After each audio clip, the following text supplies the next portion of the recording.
This week on Wildcat News, we attend the musical. We discover a new club. And we find out students' opinions about recess in high school. All these stories and more coming up because Wildcat News starts now.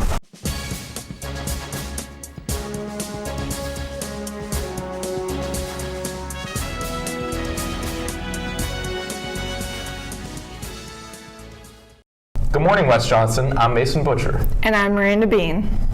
Sweets and song filled the auditorium as the Fine Arts Department put on Willy Wonka.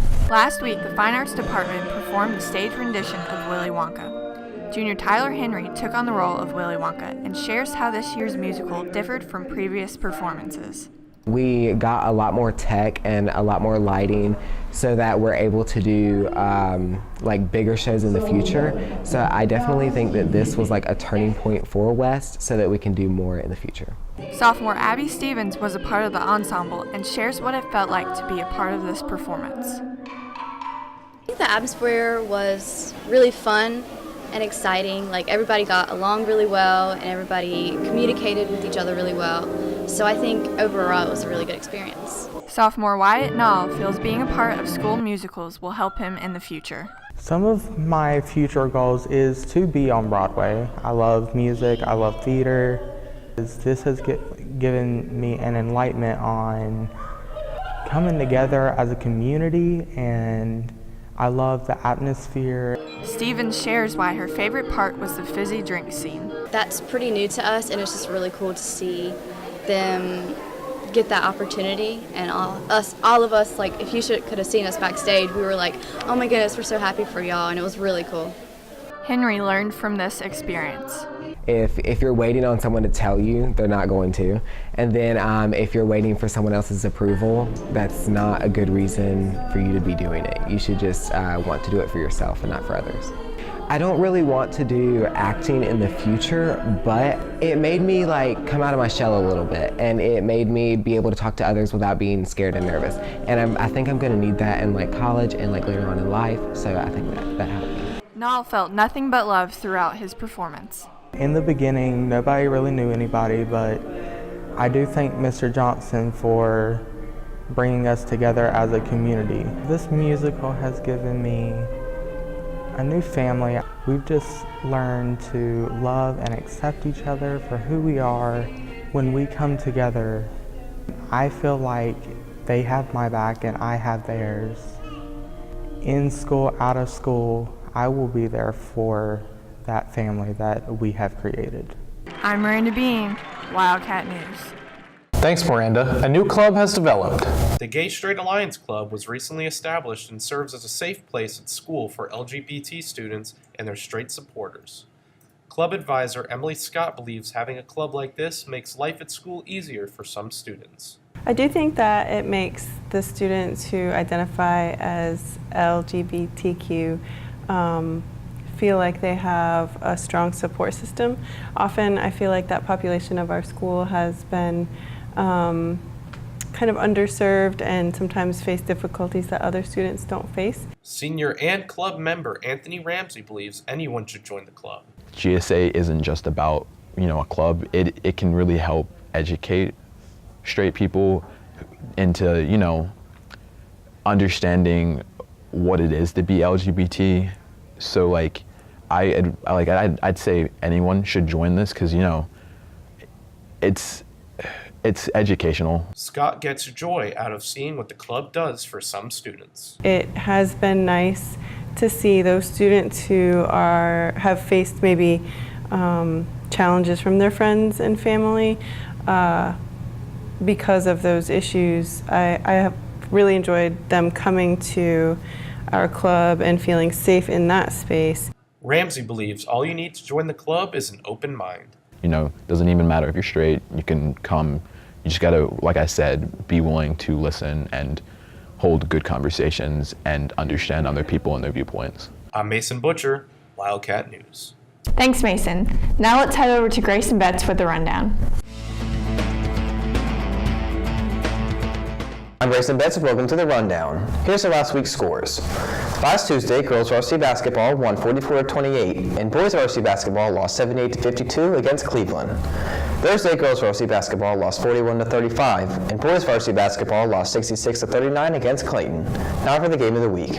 Last Tuesday, boys varsity basketball hosted the Cleveland Rams. The Wildcats fight for the ball on defense, and Seth Lee comes up with the steal and gives it up to Brandon Hicks to finish on the fast break.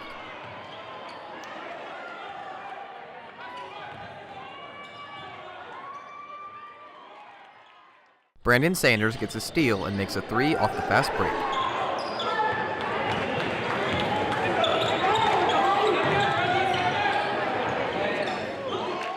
Brandon Hicks gets the roll after getting the offensive rebound.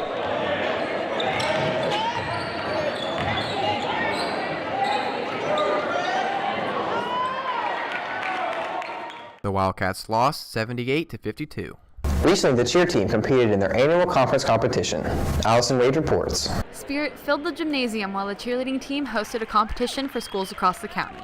Senior Brianna Murphy shares some of the hardships the team had faced. Practices are kind of hard sometimes because we don't have any gym time. We only get to practice on 2 mats when our competition floor is a total of 9 mats. So it's kind of hard to fit everyone into the lobby, and I wish we would get more gym time to be able to perfect our routine. Murphy feels that cheerleaders are more than just smiles and pom-poms.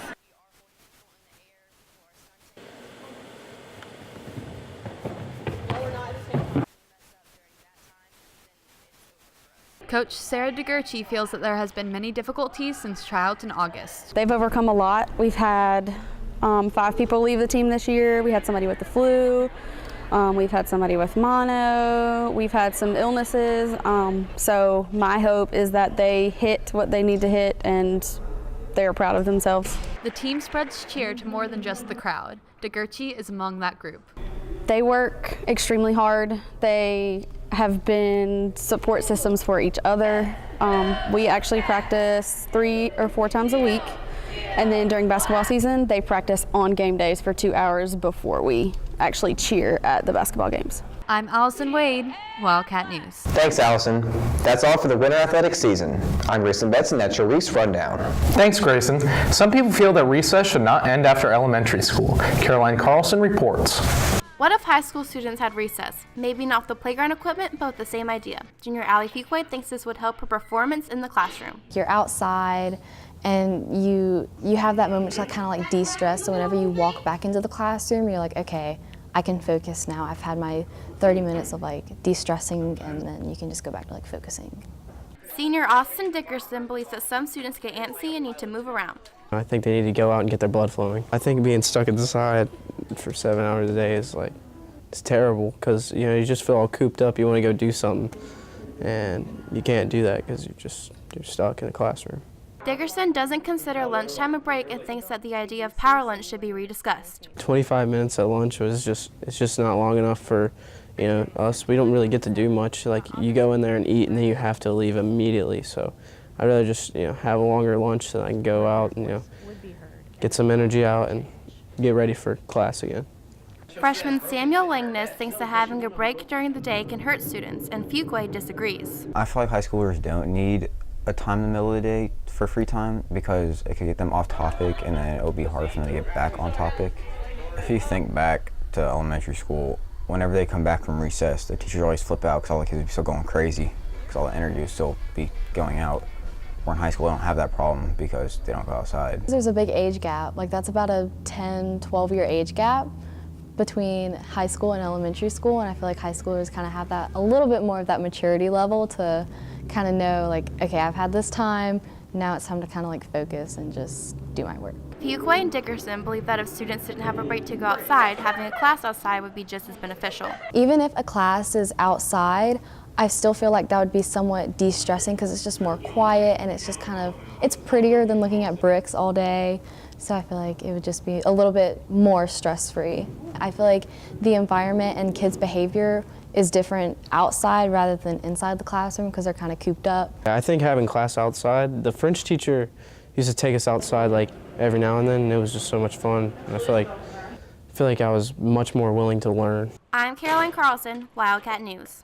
Well, that's all for us this week. If you have any comments, questions, or story leads, email us at wjstudentmedia@gmail.com or send us a tweet at wjstudentmedia. And if you want to watch Wildcat News at home, on the go, or catch up on past episodes, go to wjstudentmedia.com or subscribe to our YouTube channel. I'm Miranda Bean. And I'm Mason Butcher. Thanks for watching and have a great week.